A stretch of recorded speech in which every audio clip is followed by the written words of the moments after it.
දේවාලේ ගාන කියලා බාර වෙන්න එපා. දේවාලේ ගාන ගියාට දෙවියන්ට ඔයා කරන එක සබ්ජෙක්ට් එකක්වත් බෑ. ධර්මයේ දේශනා කරන විදිහට කර්මයේ දැඩි වූ කල අපි කුමක් කරන්නද වගේ එකක් තමයි තියෙන්නේ. හරි.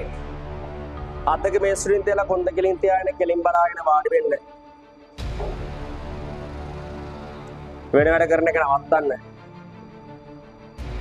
පළවෙනි කාරණාව තමයි දෙයියෝ සාක්කි කියලා හැමදාම ගාන බයිලාව හැමදාම ගාන්න දෙන්න එපා. මං අර ගිය සතියේ කිව්වා වගේ පාඩම් කරන්න නැතුව මෙලෝඩයක් කරන්න නැතුව වෙලාව හදා ගන්න නැතුව ඔහේ ඉඳලා දේවාලේ ගාන කියලා බාර වෙන්න එපා. තේරුණා? ඔයාට දේවාලවල පිහිටක්වත් ලැබෙන්නේ පාඩම් කරන්න නැතුව ඔහේ හිටියොත්. ඔයාම තමයි මහන්සි වෙන්න ඕනේ, ඔයාම තමයි වැඩ කරන්න ඕනේ. ඇයි දේවාල ගාන ගිහින් යනවනම් යන්න කිසි ප්‍රශ්නයක් නැහැ.